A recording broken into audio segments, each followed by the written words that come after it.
মুন্সিগঞ্জের ধলেশ্বরী নদীতে ১ নভেম্বর অনুষ্ঠিত হল ২১তম জাতীয় দূরপাল্লার সাঁতার প্রতিযোগিতা। বাংলাদেশ সুইমিং ফেডারেশনের আয়োজনে ও নৌবাহিনীর পৃষ্ঠপোষকতায় সকাল ৯:৩০টায় নারায়ণগঞ্জের বক্তাবলী থেকে শুরু হয়ে প্রতিযোগিতা শেষ হয় মুন্সিগঞ্জ লঞ্চঘাটে।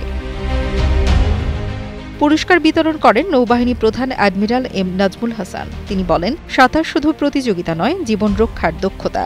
স্কুল কলেজ পর্যায়ে সাঁতারের চর্চা বাড়াতে পারলে বাংলাদেশ একদিন আন্তর্জাতিক মানে পৌঁছাবে। মোনালিসা হেভি ফ্লো ১৫ পিস প্যাকেটের সাথে ৮ পিসের একটি প্যাকেট একদম ফ্রি।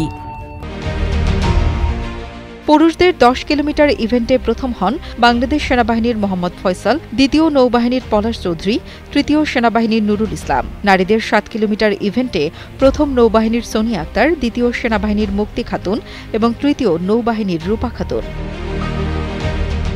৩৫ জন সাঁতারুর অংশগ্রহণে অনুষ্ঠিত ও প্রতিযোগিতার সমাপনী অনুষ্ঠানে সভাপতিত্ব করেন মুন্সিগঞ্জের জেলা প্রশাসক ফাতেমাতুল জান্নাত। বিশেষ অতিথি ছিলেন ঢাকা নৌ অঞ্চলের রিয়ার অ্যাডমিরাল আবদুল্লাহ আল মাকসুস ও বিআইডব্লিউটি এর চেয়ারম্যান কমডোর আরিফ আহমেদ মুস্তফা। ধলেশ্বরীর ঢেউয়ে ভেসে উঠেছিল দেশের সাঁতারুদের প্রাণের উৎসব, জলে, শক্তিতে, সাহসে ভরপুর একদিন।